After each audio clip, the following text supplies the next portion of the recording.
Merci Sinaji, merci à l'ensemble des membres de la MICA pour m'avoir invité aujourd'hui à être parmi vous et à parler d'un sujet qui nous est commun, celui de l'usage des biothérapies en pratique. Je tiens aussi à remercier les laboratoires AVI pour nous avoir permis de nous réunir aujourd'hui et je voudrais avoir une pensée toute particulière pour Dr Btal, qui a laissé une grande place dans nos cœurs et pour lequel on a une pensée toute particulière aujourd'hui. On aurait aimé qu'il soit parmi nous. Et tout de suite, je commence ma présentation. Alors, on m'a parlé des anti-TNF au cours des Mickey. Il faut savoir que l'emploi des biothérapies d'une manière générale a complètement bouleversé la prise en charge des maladies inflammatoires chroniques intestinales, comme d'ailleurs il a bouleversé la prise en charge de bon nombre de maladies, et ce n'est pas à des internistes que je vais apprendre ça. C'est le premier anti-TNF qui a été utilisé au cours des Mickey le fut en 1995. Depuis, notre arsenal thérapeutique s'est enrichi d'autres anti-TNF, mais aussi d'autres classes thérapeutiques comme les anti-interleukines, comme les anti-intégrines et les nouvelles petites molécules. Et donc, finalement, en gastro-entérologie, on n'a pas tellement de choses à envier aux rhumatologues et aux internistes. Et donc, on emploie de plus en plus les biothérapies dans notre pratique. Au cours de cette présentation, je me propose de définir les différents anti-TNF utilisés au cours des Mickey, d'en connaître les indications et de préciser les différentes manifestations extra-digestives associées au Mickey qui peuvent amener à l'utilisation d'un anti-TNF. Alors, tout d'abord, les anti-TNF sont des anticorps monoclonaux qui sont produits grâce à la biotechnologie. Ce sont des anticorps qui sont dirigés contre le TNF-alpha, qui est produit en excès dans la maladie de Crohn et dans la RCH, et qui joue un rôle clé dans le processus inflammatoire au cours de ces maladies.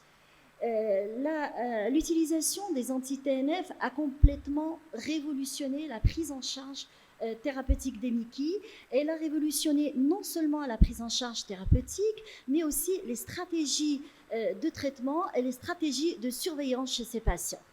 Et donc, depuis l'usage des anti-TNF, et ça fait maintenant plus de 20 ans que l'on utilise ce genre de produit, il s'est avéré qu'on a une diminution de l'utilisation du recours à la chirurgie au cours de ces maladies, avec toutes les complications qui étaient inhérentes à cet usage, l'estomie définitive, les insuffisances intestinales. Donc souvent, c'était une chirurgie qui était mutilante, une diminution du nombre d'hospitalisations, un sevrage plus rapide en corticoïdes et l'évitement de tous les effets secondaires de ce genre de médicaments, une cicatrisation muqueuse endoscopique et une mise en rémission de la maladie, autant de bénéfices qui permettaient in fine une amélioration de la qualité de vie des patients.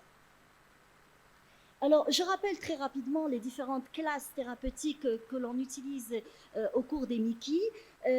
On a les corticostéroïdes, on a les aminosalicylés et on a les immunomodulateurs. Et vous voyez que les agents biologiques comportent plusieurs classes. Ils sont venus enrichir notre arsenal thérapeutique. Et je pense actuellement qu'on dispose de pas mal de médicaments pour mieux prendre en charge nos patients. On a plus de médicaments, mais la prise en charge n'a pas, comme vous allez pouvoir le constater, n'a pas toujours été facilitée. Alors, au Maroc, nous ne disposons que de 3 anti-TNF, l'infliximab, l'adalimumab et le golimumab, alors qu'il y a un autre anti-TNF, le certolizumab, qui n'existe pas au Maroc. Et on dispose également des autres classes de médicaments que sont les anti-interleukines, l'ustekinumab, les petites molécules. Et donc, on est quand même à présent assez bien nanti pour la prise en charge de ces patients.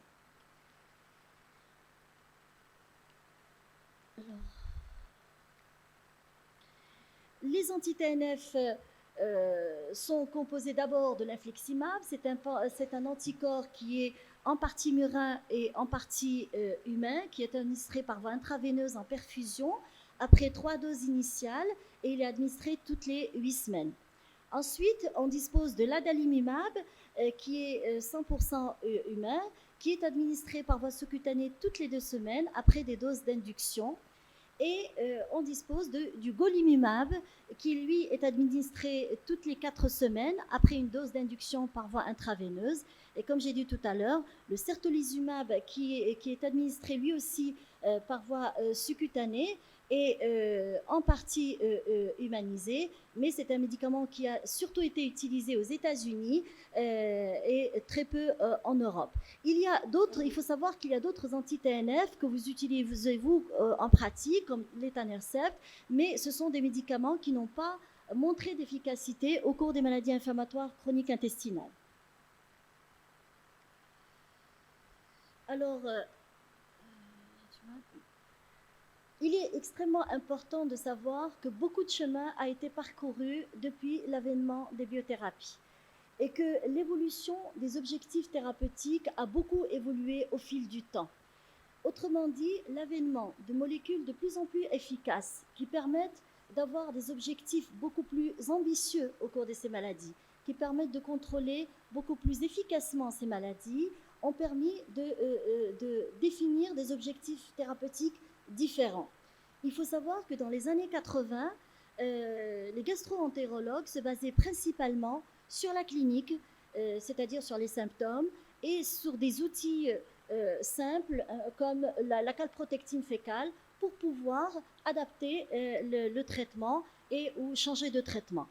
Par la suite, les objectifs thérapeutiques se sont beaucoup améliorés et actuellement, au cours de ces maladies, on vise non seulement la rémission clinique, qui est la plus importante pour le patient, mais également la rémission endoscopique et la cicatrisation de la muqueuse intestinale, puisque c'est le garant d'une évolution favorable à moyen et à long terme. Et pour cela, il y a eu également développement d'outils de diagnostic et de suivi des patients qui sont beaucoup plus objectifs, que sont la calprotectine fécale, qui est, comme je tiens à le préciser, normale chez 20% des patients atteints de MICI, alors qu'ils sont en poussée ou alors qu'ils ont une inflammation intestinale. Et donc, il y a eu développement d'outils comme la calprotectine fécale, qui est extrêmement bien corrélée à la cicatrisation muqueuse, comme l'entéro-IRM ou l'échographie digestive, qui permettent un suivi sur des éléments plus objectifs, et ce sont des examens qui sont simples, non invasifs, et qui sont très bien acceptés par les patients. Et donc, au cours de ces maladies, l'objectif est d'agir précocement, avant la destruction de la paroi intestinale, pour assurer une cicatrisation muqueuse avant l'installation de lésions irréversibles au cours de ces maladies. Alors, quand débuter un traitement anti-TNF au cours des MICI ? Il est extrêmement important de savoir, même si parfois peut-être que c'est évident, quand il n'y a pas de lésion, le traitement n'est pas efficace. Autrement dit, quand il n'y a pas de lésion endoscopique, quand la maladie n'est pas active, quand il n'y a pas de lésion intestinale, le traitement ne marchera pas. Et ça a été déjà démontré il y a bien longtemps grâce à un grand essai, c'est l'essai SONIC, qui a montré qu'en l'absence de lésions intestinales, le traitement ne marche pas. Cela sous-entend qu'il faut absolument s'assurer de la présence de lésions endoscopiques par l'endoscopie et ou par des examens comme l'IRM ou l'échographie digestive. Et si, en l'absence d'une maladie active, il ne faut pas instaurer un traitement parce que cela ne marchera pas. Alors, quelles sont les indications des anti-TNF ? Une des indications indiscutables, c'est l'échec des traitements conventionnels. Autrement dit, quand on a une réponse insuffisante ou une réponse inappropriée aux traitements conventionnels que sont la corticothérapie et les immunosuppresseurs. Mais pour ces deux médicaments, il est important de regarder un petit peu la dose et la durée de traitement. Quand elles sont insuffisantes, de savoir les adapter. L'idée n'est pas d'instaurer un traitement anti-TNF pour tout le monde, mais l'idée actuellement, c'est d'instaurer précocement un traitement efficace qui va permettre une amélioration ou une cicatrisation muqueuse et qui va garantir une évolution favorable pour le patient. Alors pour les corticoïdes, on tient compte de la dose et de la durée. Généralement, une dose de 40 mg par jour est préconisée. Il y a certaines équipes qui peuvent utiliser des doses plus fortes pour des sujets obèses. La durée est de 2 à 4 semaines pour la maladie de Crohn, mais au-delà de 4 semaines de traitement, en l'absence de réponse, il faut changer de traitement et penser à une biothérapie pour ne pas prolonger des traitements qui sont inefficaces et exposer inutilement le patient à des effets secondaires. Pour la RCH, généralement, le délai est plus court parce que la réponse à une corticothérapie au cours de la RCH est plus rapide, et généralement au bout d'1 à 2 semaines, et surtout 1 semaine, d'autant plus qu'on a une colite aiguë grave ou une forme sévère de la maladie, il faut penser rapidement à un anti-TNF quand on est en situation d'échec. Concernant les immunosuppresseurs, là aussi, la dose et la durée sont à prendre en considération. Pour l'azothioprine, généralement, il faut préconiser une dose de 2,5 mg par kilo. Souvent, en pratique, quand on reçoit des patients, on se rend compte que dans la majorité des cas, c'est la dose de 2 mg par kilo par jour qui est utilisée. Donc, il faut savoir aussi, dans certaines situations, optimiser le traitement et adapter les doses. Pour le méthotrexate, c'est 25 mg par semaine, mais raisonnablement, pour les immunosuppresseurs, actuellement, au-delà de 6 mois, en l'absence de réponse, il faut changer de traitement et passer à une biothérapie, alors qu'auparavant, c'était 12 mois de traitement avant de penser changer un traitement. Alors, le nouvel objectif thérapeutique, et on ne le répétera jamais assez, c'est la cicatrisation muqueuse. La cicatrisation muqueuse endoscopique, c'est le garant d'une évolution favorable, avec un taux de réponse et de rémission plus élevé, avec un taux de rechute plus bas, moins d'hospitalisation, moins de destruction de la paroi intestinale, avec moins de fistules, moins d'abcès, et surtout moins de recours à la chirurgie, avec toutes les complications inhérentes à cette chirurgie souvent lourde, risque de stomie définitive pour des patients qui sont jeunes, risque d'insuffisance intestinale et aussi la diminution du risque de cancer colorectal. Alors, je m'arrêterai un instant sur l'histoire naturelle des Mickey. En effet, la meilleure connaissance de cette histoire naturelle a permis le chamboulement de toute la prise en charge, et d'autant plus qu'il y a eu avènement des biothérapies. Il faut savoir que les Mickey sont des affections qui ont une évolution progressive. C'est un peu similaire à ce que vous savez déjà au cours de la polyarthrite, ce qui se passe au cours de la polyarthrite rhumatoïde. Au fil du temps et du fait d'une inflammation chronique, il va y avoir une accumulation des dommages intestinaux, une destruction de la paroi intestinale, avec plus de complications, avec plus de handicaps fonctionnels et finalement une évolution défavorable. Et donc, au cours de ces maladies, il faut agir précocement de manière à éviter ça ne marche pas. Il faut agir précocement pour éviter une évolution défavorable. Et il semble y avoir une fenêtre de tir initiale durant laquelle l'introduction précoce d'un traitement efficace, qui dit traitement efficace, ne veut pas dire forcément un anti-TNF, mais un traitement efficace, quel qu'il soit, qui va permettre d'assurer une cicatrisation muqueuse avec moins de complications et moins délabrements intestinaux. Il faut savoir que 15 à 35% des patients atteints de Mickey vont évoluer à bas bruit avec une inflammation intestinale chronique, alors qu'ils sont totalement asymptomatiques. Et 12% vont avoir une évolution sévère avec un risque accru de cancer colorectal. Et donc, cette histoire naturelle illustre le fait qu'au cours des maladies inflammatoires, actuellement, il faut agir précocement par un traitement efficace. Il ne faut plus agir en fonction des symptômes cliniques du patient, mais il faut agir sur des éléments objectifs que sont la cicatrisation muqueuse et aussi en se basant sur des outils de surveillance qui sont beaucoup plus efficients, qui sont beaucoup plus associés à une cicatrisation muqueuse, que sont la calprotectine, l'endoscopie et l'imagerie. D'où de la naissance de ce qu'on appelle le concept du threat to target. Actuellement, c'est un concept qui est une pierre angulaire dans la prise en charge thérapeutique de ce genre de maladie.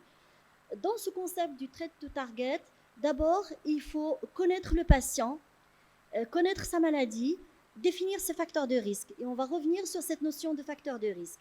Et il va falloir définir une cible thérapeutique et instaurer un traitement le plus efficace qui va permettre d'arriver à cette cible thérapeutique. Et si la cible thérapeutique n'est pas atteinte, il faut rapidement adapter le traitement, optimiser le traitement de manière à obtenir cette cible. Cela sous-entend qu'il faut une évaluation régulière, mais aussi une évaluation rapprochée, c'est-à-dire il ne faut pas instaurer un traitement et 6 mois après ou 1 an après regarder ce qui se passe. On instaure ce qu'on appelle un tight control, c'est-à-dire un contrôle serré qui va permettre de savoir est-ce qu'on a atteint la cible ou pas. Et si on n'a pas atteint la cible, il faut rectifier le traitement de manière à obtenir cette cible, ce qui va permettre de prévenir les dommages intestinaux et les complications et l'invalidité ultérieure. Ceci dit, une fois que la cible est atteinte, rien n'empêche de faire ce qu'on appelle une désescalade thérapeutique. Autrement dit, chez ces patients, il ne faut pas les sous-traiter pour ne pas leur faire perdre leur chance de stabilisation de la maladie et pour avoir une évolution favorable et moins de handicap à long terme, mais il ne faut pas non plus les surtraiter et les exposer à des effets secondaires inutiles de médicaments. Alors, le threat to target peut être résumé en 3 items. Connaître le patient, le traiter avec un traitement efficace et surtout surveiller, évaluer de manière à pouvoir régulièrement rectifier le tir si la cible qui a été prédéfinie n'a pas été atteinte. D'où l'évolution des concepts et actuellement s'est développé ce qu'on appelle les concepts STRIDE. Les concepts STRIDE, ce sont des concepts qui ont été élaborés par des experts sous l'égide de l'Organisation internationale pour l'étude des maladies inflammatoires chroniques intestinales. Et ce sont des concepts qui se sont développés pour répondre à la stratégie du trait sous target. Et dans ces concepts STRIDE, on va définir une cible initiale et on va se définir des objectifs à court, à moyen et à long terme. Les objectifs à court terme, c'est la réponse symptomatique, c'est-à-dire la rémission clinique, c'est ce qui est le plus important pour le patient, avec une amélioration de ses symptômes, diminution de la fréquence des selles, amélioration de l'état général. Et une normalisation ou une diminution de la CRP. Les objectifs à moyen terme, c'est la normalisation de la CRP, mais c'est aussi la normalisation ou la diminution de manière acceptable de la calprotectine fécale, qui est extrêmement bien colérée à la cicatrisation muqueuse. Et à long terme, on vise la cicatrisation endoscopique avec la normalisation de la qualité de vie et l'absence de handicap fonctionnel. Si on regarde un petit peu de plus près ces concepts STRIDE, d'abord, on constate que l'évaluation est présente à tout moment, c'est-à-dire qu'on instaure une évaluation régulière de manière à pouvoir rectifier le tir à chaque étape du suivi. Deuxièmement, pour la première fois, fut introduite la notion de qualité de vie chez ces patients et de handicap fonctionnel comme étant des items ou des paramètres qui doivent être pris en compte et qui peuvent nécessiter un changement d'attitude thérapeutique de manière à pouvoir améliorer la cible thérapeutique. Peuvent aussi être considérés, même s'ils ne sont pas considérés comme des cibles, la cicatrisation transmurale au cours de la maladie de Crohn et la cicatrisation histologique. Quand on obtient ce genre de paramètres, cela sous-entend qu'on a une rémission beaucoup plus profonde et peut-être qu'à l'avenir, ce sont des éléments qui vont être introduits dans les objectifs thérapeutiques.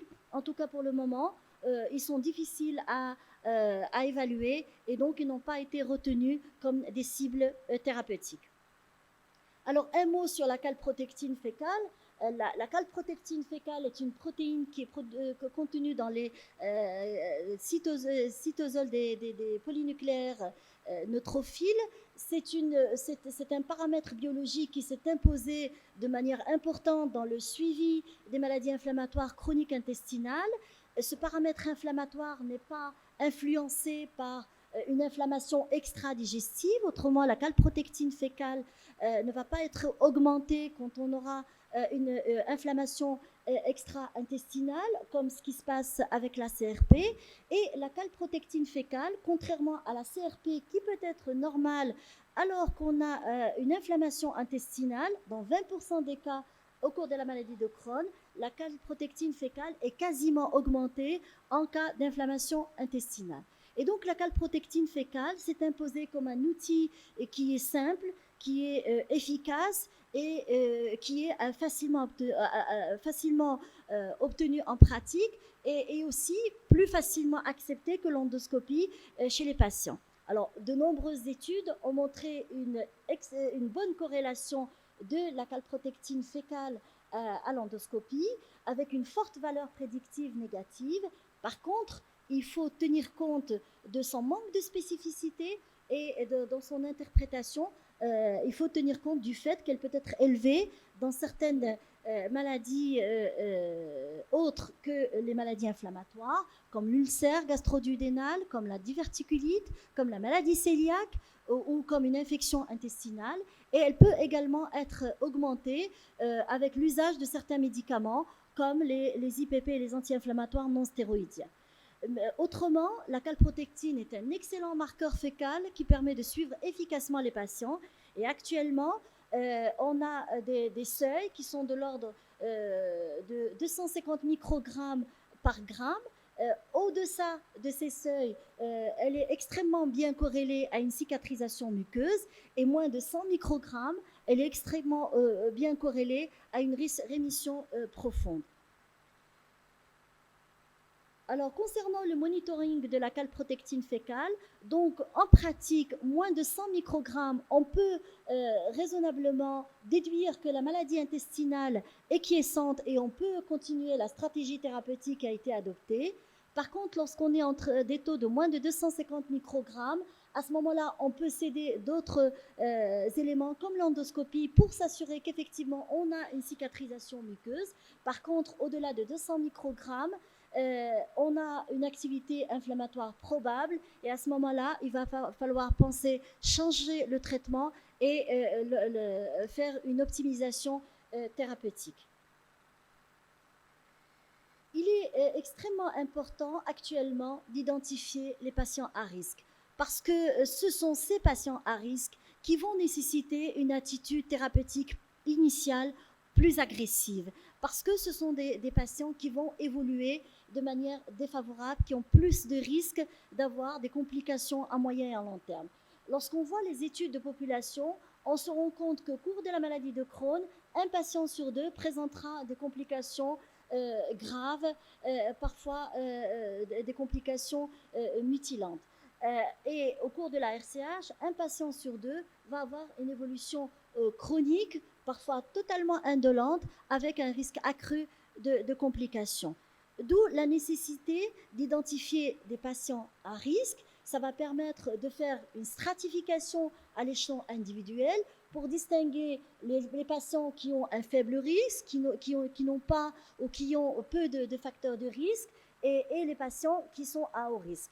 Et l'idée actuellement, c'est de tenir compte de ces facteurs de risque à titre individuel pour pouvoir adapter les traitements, envisager les meilleurs traitements, les meilleures stratégies. Autrement dit, lorsqu'on aura un patient avec des facteurs de risque, on aura la main plus facile pour instaurer des traitements efficaces que sont les biothérapies et notamment les anti-TNF, parfois en première intention. Alors, dans la maladie de Crohn, Les facteurs de mauvais pronostic sont une atteinte étendue du grêle et du côlon, une atteinte multifocale, une atteinte du tube digestif haut qui est considérée comme étant de mauvais pronostic, bien évidemment la maladie de Crohn anopérinéale avec ses délabrements sphinctériens, l'atteinte rectale au cours de la maladie de Crohn qui s'accompagne d'un risque accru de lésions anopérinéales, les ulcérations profondes observées en endoscopie, la corticorésistance, le tabac est un facteur de mauvais pronostic et l'âge jeune au moment du diagnostic. Donc, lorsqu'on sera en présence de ce genre de facteurs de risque, on aura la main plus facile pour instaurer des traitements agressifs, notamment des anti-TNF en première intention. Dans la RCH, on dispose de quelques études qui ont permis d'individualiser un certain nombre de facteurs de risque. C'est toujours l'âge jeune, moins de 30 ans, les ulcérations creusantes en endoscopie, la corticorésistance, une VS de sédimentation élevée, autant de facteurs qui sont liés à une évolution défavorable au cours de ces maladies. Alors, quelques exemples qui démontrent que la stratégie du trait to target fait mieux que le traitement standard. C'est l'essai CALM, qui est un essai randomisé en double aveugle et qui a comparé des patients uniquement avec un suivi clinique et des patients avec un contrôle serré et avec des traitements qui vont crescendo, soit avec immunosuppresseurs, adalimumab en mono ou en combothérapie et on va estimer les résultats à 2 ans en tenant compte d'un certain nombre de paramètres qui vont être utilisés tout au long de l'évolution pour permettre de réadapter le traitement si nécessaire. C'est la calprotectine fécale qui est supérieure à 250 microgrammes, c'est la CRP qui est supérieure à 5 mg. Et on constate qu'au bout de 2 ans, les personnes qui ont bénéficié d'une stratégie du trait to target avec une stratégie basée sur une surveillance et sur une optimisation en l'absence de réponse ont de meilleurs résultats que ceux qui ont été suivis uniquement sur des symptômes cliniques. Autre exemple, celui de l'essai POCER, qui a quant à lui comparé des patients qui ont été traités chirurgicalement pour maladie de Crohn et qui ont été suivis en post-opératoire. Donc, ils ont été stratifiés en patients à faible risque et à haut risque avec un contrôle endoscopique et un score de Rutgers. C'est un score qui est utilisé pour apprécier la cicatrisation muqueuse en cas de maladie de Crohn.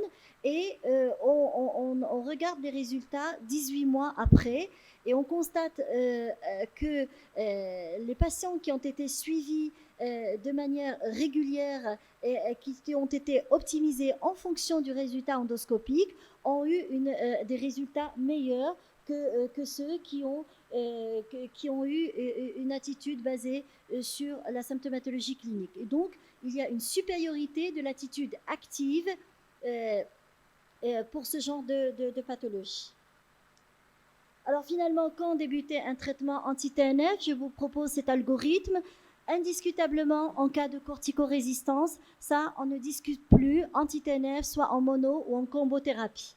Quand on est en situation de corticodépendance, on peut envisager dans un premier temps des immunosuppresseurs, mais il faut passer rapidement aux anti-TNF si, durant le contrôle de suivi, on a une persistance de signes objectifs à 2-3 mois, et ça, on se base sur la calprotectine, sur l'endoscopie. En cas également d'échec des traitements usuels, corticoïdes et azathioprine, et en cas de persistance de signes inflammatoires, il faut là aussi passer rapidement à un traitement anti-TNF au cours de la RCH. Au cours de la maladie de Crohn, on a tendance à utiliser de plus en plus précocement les anti-TNF, étant donné la destruction pariétale qui survient au cours de cette maladie. Cependant, il faut savoir qu'il reste quand même une place pour un petit nombre de patients qui peuvent être traités par une corticothérapie ou par des immunosuppresseurs. Par contre, lorsqu'on est devant une maladie de Crohn modérée, mais avec des facteurs de risque ou avec des facteurs de mauvais pronostic, lorsqu'on a une destruction intestinale, lorsqu'on a une atteinte anopérinéale ou une maladie de Crohn sévère, il faut penser rapidement à l'instauration de biothérapie et notamment aux anti-TNF. Il faut savoir que depuis le début de l'utilisation des anti-TNF, on s'est rendu compte que finalement, l'histoire naturelle de ces maladies n'a pas beaucoup changé. Probablement parce que depuis l'avènement de ce genre de molécules, peut-être qu'on les utilisait de manière tardive, trop tardivement au cours de l'évolution de ces maladies, comme situation de dernier recours ou comme dans les formes graves, dans les formes sévères. Et donc, on s'est rendu compte que l'instauration précoce de ce genre de médicaments va véritablement changer le cours et l'histoire naturelle de ces maladies. Alors, que faire quand on est en situation d'échec d'un anti-TNF au cours des MICI? Lorsqu'on est en situation d'échec, on peut céder des dosages thérapeutiques des médicaments dont on dispose actuellement et du dosage des anticorps anti-TNF. Lorsqu'on est devant des taux d'anti-TNF qui sont corrects, même suprathérapeutiques, à ce moment-là, on est devant une situation d'échec primaire et il faut changer de classe thérapeutique. Ça ne sert à rien d'instaurer un autre anti-TNF. Par contre, lorsqu'on a un taux bas d'anti-TNF ou avec des anticorps qui sont indétectables, à ce moment-là, il faut changer l'anti-TNF, opter pour un anti-TNF ou rajouter un immunosuppresseur. Par contre, lorsqu'on est en situation d'anti-TNF à des taux qui sont bas ou indétectables, donc on est devant une insuffisance thérapeutique, sans qu'il y ait une immunisation, donc sans qu'on ait des anticorps détectables anti-TNF, à ce moment-là, il faut penser optimiser le traitement, augmenter les doses ou raccourcir le délai d'administration. Alors finalement, quels sont les critères de choix d'un traitement au cours des MICI? Il faut savoir qu'une stratégie unique n'est pas valable pour tout le monde. C'est le one size doesn't fit all pour des anglo-saxons. En fait, le choix thérapeutique va dépendre de beaucoup de facteurs. Il va dépendre de facteurs qui sont liés au patient lui-même, son âge, ses comorbidités, ses facteurs de risque, des facteurs qui sont liés à la maladie, sa situation, son évolution, sa gravité, des facteurs liés au médecin et les médicaments qu'il manie le mieux, et des facteurs liés aux médicaments en termes de coût de traitement, en termes d'accessibilité au traitement et en termes aussi, plus particulièrement dans notre contexte, aux modalités de remboursement du médicament. Alors, un mot avant de terminer sur les manifestations extra-intestinales. Ce n'est pas des internistes que je dirais que ce sont des manifestations qui sont fréquentes, qui sont très polymorphes, qui retentissent de manière importante sur la qualité de vie de ces patients, et elles vont alourdir donc la prise en charge et aggraver le handicap fonctionnel chez ces patients. Et elles sont principalement représentées par les manifestations ostéo-articulaires et les manifestations rhumatologiques. Alors, il y a eu un grand essai avec l'adalimumab et globalement, les anti-TNF marchent très bien dans les manifestations extra-intestinales. Dans cet grand essai, on s'est rendu compte que l'usage d'anti-TNF, dans ce cas-ci présent, c'était l'adalimumab, permettait la disparition d'au moins une manifestation extra-intestinale dans près de 80% des cas, avec une disparition complète des manifestations extra-intestinales dans un cas sur deux. Alors, les manifestations ostéo-articulaires, représentées principalement par les spondylarthrites, sont fréquentes. Il est extrêmement important, quand il s'agit de manifestations extra-digestives liées au MICI, qu'il y ait un dialogue entre le gastro-entérologue et le spécialiste interniste, rhumatologue ou dermatologue. Le choix de l'anti-TNF va dépendre de l'activité de la maladie digestive, mais aussi de l'activité de la maladie rhumatismale. Et il faut choisir un médicament qui va pouvoir agir pour les deux.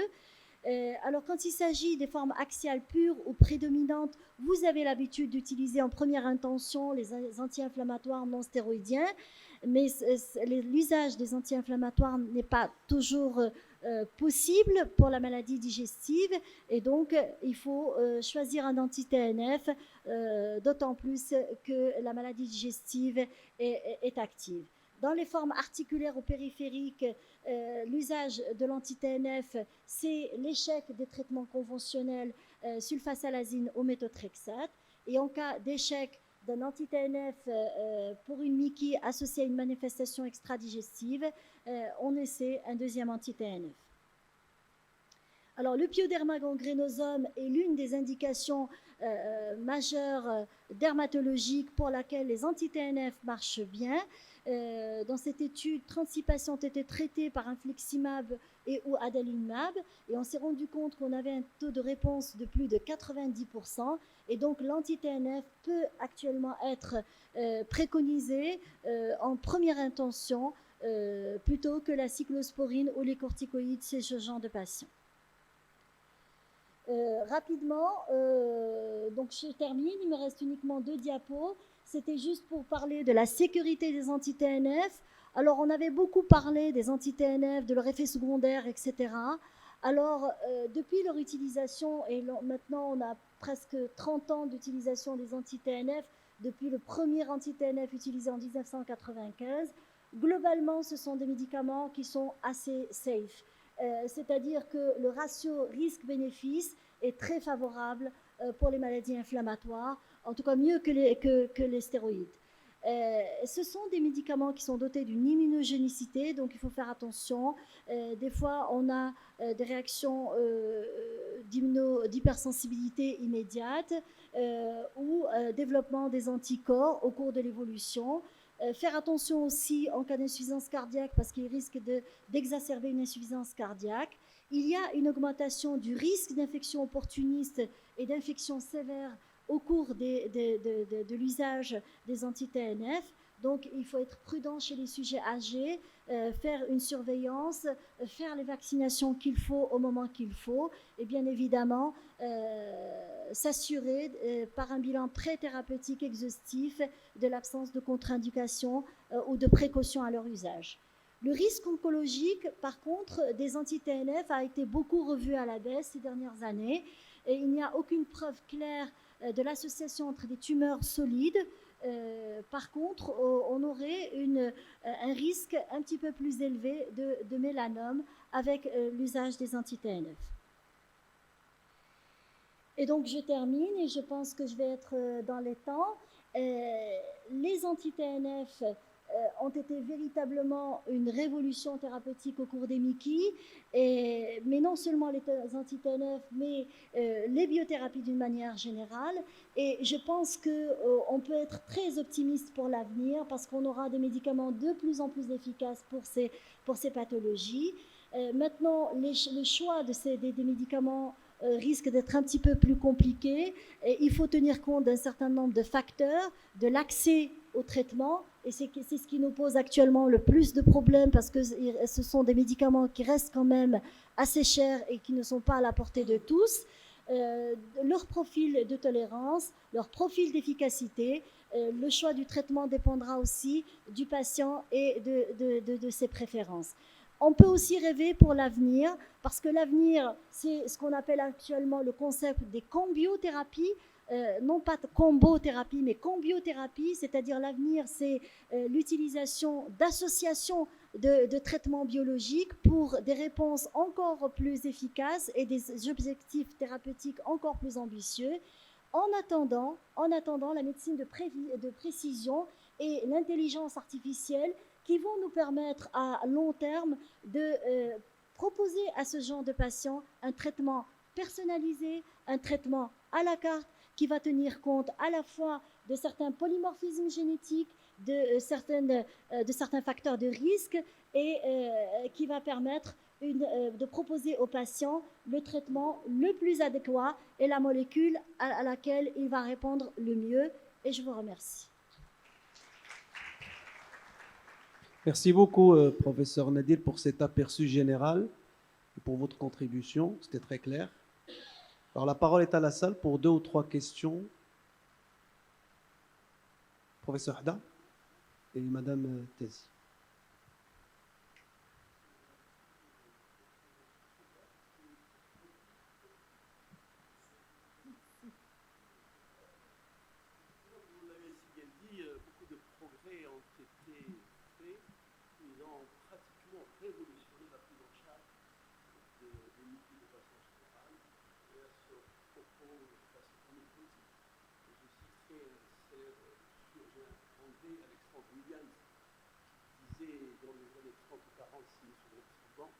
Devant une maladie de Crohn, le médecin est impuissant, le chirurgien est dangereux et Dieu est miséricordieux.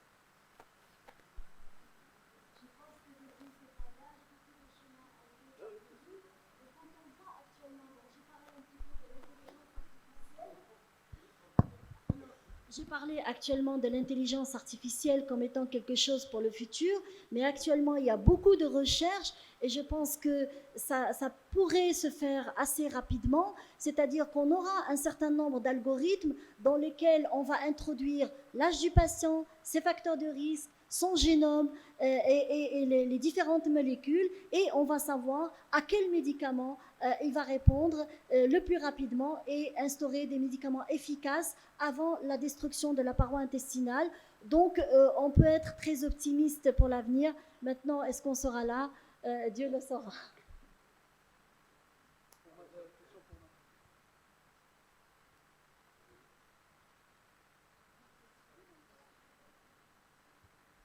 Oui, bonjour, merci pour votre présentation. J'ai une question sur un concept qui est en train de sortir un peu nouveau par rapport à ce qu'on appelle les traitements préemptifs ou les traitements préventifs des rechutes en post-opératoire. Des patients qui ont été opérés pour un Crohn essentiellement et qu'on va mettre sous traitement pour éviter la rechute en post-opératoire. Est-ce que vous pouvez nous en dire plus, parce que c'est quelque chose à laquelle on n'est pas très habitué? Et est-ce que c'est une pratique systématique? Est-ce qu'on change de biothérapie quand le patient a fait une complication et a été opéré sous, par exemple, anti-TNF? Est-ce qu'il faut systématiquement remettre un immunosuppresseur dans des formes graves de patients qui ont été opérés? Alors, dans votre question, il y en a plusieurs. Il y en a plusieurs, je vais oui, essayer d'y répondre. Alors, d'abord, une maladie de Crohn, actuellement, qui a été opérée, ça veut dire que c'est une maladie de Crohn qui est grave, sévère. Et donc, généralement, on instaure systématiquement en post-opératoire un traitement parce que l'intervention ne guérit pas la maladie. Et donc, on a toujours un risque évolutif pour ce genre de patients. Et donc, on instaure un traitement en post-opératoire. Maintenant, si vous avez un petit peu suivi ce que j'ai dit, c'est-à-dire que ce sont des patients qu'il va falloir contrôler. Et généralement, après une intervention, on fait une endoscopie 6 mois à 1 an après pour regarder s'il y a des lésions endoscopiques. Et s'il y a des lésions endoscopiques, quel que soit le traitement que l'on a instauré, il va falloir l'optimiser de manière à assurer une cicatrisation muqueuse. Je vous donne un exemple. Patient opéré qui a été mis sous Zimurel. À 3 mois, on fait une calprotectine fécale. Si la calprotectine fécale est normale ou très diminuée, inférieure à 100, on peut continuer le traitement parce qu'elle est extrêmement bien corrélée à une cicatrisation muqueuse. À 6 mois, on fait une endoscopie. Si on retrouve des lésions endoscopiques, il faut optimiser le traitement et penser à un traitement qui va être plus efficace pour assurer une cicatrisation muqueuse. Sinon, on va laisser évoluer à bas bruit une inflammation intestinale chronique, même si elle est totalement asymptomatique, qui va exposer au patient à des dégâts et à une évolution défavorable à moyen et à long terme. Alors, l'idée, c'est quoi? C'est d'instaurer un traitement efficace pour assurer une cicatrisation muqueuse. Pas toujours l'anti-TNF, mais si on a besoin de l'anti-TNF ou d'une autre molécule, il va falloir prendre la décision assez précocement, ne pas laisser évoluer des patients avec une inflammation chronique qui risque de leur entraîner des complications défavorables à long terme. Et donc, on a le fameux score de Rutgers, c'est-à-dire on a un certain nombre de scores qui nous permettent de dire, après une intervention chirurgicale, est-ce que le patient est en rémission ou pas et qu'est-ce qu'il faut faire. Mais dans tous les cas, c'est-à-dire l'évaluation est obligatoire et c'est à partir de cette évaluation que l'on va décider du meilleur traitement pour justement arriver à cette cible qui est la cicatrisation muqueuse. Professeur Nadir, j'ai une question pour vous. Alors, est-ce que, à l'instar de ce qui a été fait en rhumatologie, est-ce qu'il y a eu des études head-to-head qui ont comparé des anti-TNF-alpha ou des anti-TNF-alpha et d'autres molécules comme les anti-IL-12-23 ou les anti-JAK en gastro-entérologie? Très peu d'études. C'est-à-dire, la chose qui nous manquait, c'est des études face à face. C'est-à-dire des études qui comparent des anti-TNF entre eux ou des anti-TNF, des anti-interleukines, etc., qui comparent les biothérapies entre elles. Et on a eu très peu, mais on a eu quelques-unes, comme l'étude Varsity, qui compare qui compare des anti-TNF, mais la population concernée était faible. Maintenant, il y a des études en cours, et on attend, parce que ce sont des études quand même qui sont difficiles à faire en pratique. Et donc, on attend des études qui permettent justement, des études face à face, qui vont permettre de comparer les anti-TNF entre eux, ou de comparer les anti-TNF aux autres traitements biologiques, ou actuellement comparer la monothérapie traitement biologique à la combiothérapie associant plusieurs traitements biologiques.